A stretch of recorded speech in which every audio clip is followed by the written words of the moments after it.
I'm Paul Woodward. This is my PowerPoint presentation covering Case 6 regarding a union worker who filed a grievance to dispute his unpaid holiday for Labor Day.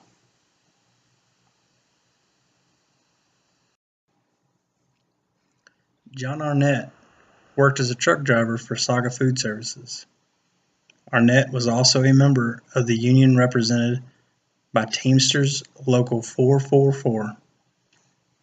He normally worked 4 10-hour days, Tuesday through Friday.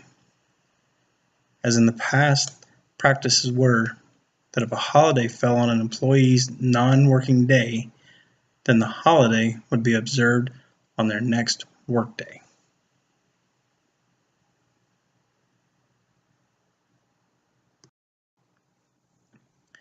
Labor Day happened to fall on a Monday, therefore Arnett would be given Tuesday off in observance of the holiday. On Tuesday night, Arnett called in to take a personal day on the following Wednesday. While this request was not previously approved by a supervisor, the company granted the personal day in accordance with their normal practices since he called in at least an hour and a half prior to his shift start time.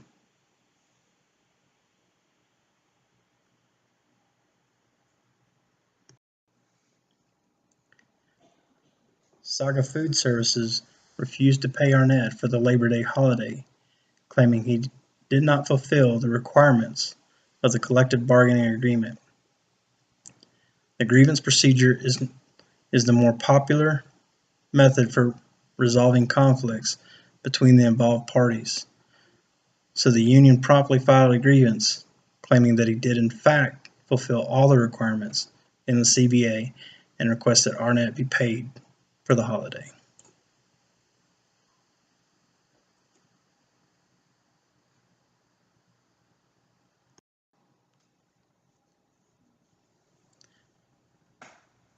The policy which both Saga Food Services and the union agreed upon in the collective bargaining agreement states the following about holidays and personal time.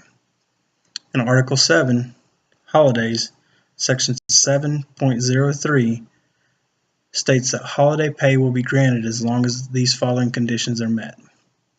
Under subsection B, employees are required to work their scheduled workday in its entirety the last workday before and the first working day after the holiday. An exception may be made to this if there is a proven sickness or injury. This requirement may also be waived with advanced approvals from the employee's manager. And Article 23 covers leaves of absence. Section 23.06, employees will be allowed 4 personal days for each contract year. Leave may not be carried over from previous years, and unused days will be paid to the employees.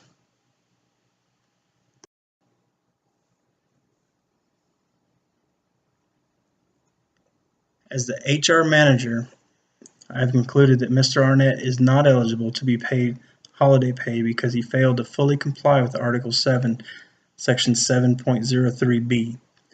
Arnett did not work his scheduled workday immediately after the holiday. This personal day was not previously scheduled and approved in advance by the manager. Arnett also failed to prove his personal day off was taken due to sickness or an injury. Saga Food Services operated within their boundaries and did not violate the terms of the collective agreement with Teamsters Local 444. Hopefully the union will recognize this as well and not pursue further action with the NLRB.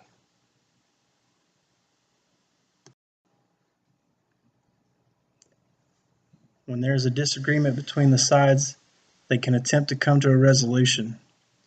In order to come to a resolution, I would offer Arnett the opportunity to take another personal day in place of the holiday in order to have a full paycheck next week.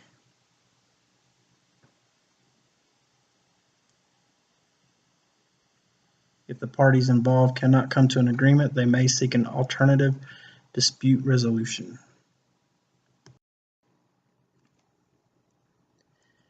If the union fails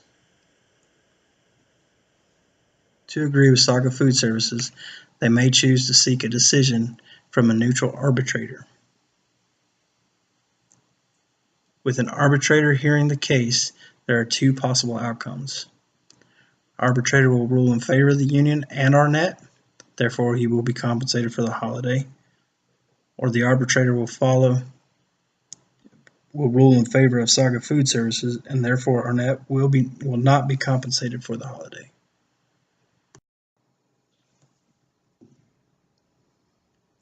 In the future, Arnett and other employees with the union can avoid similar situations by planning in advance, using family paid leave /FMLA, paid sick days, and/or requesting a flexible work schedule.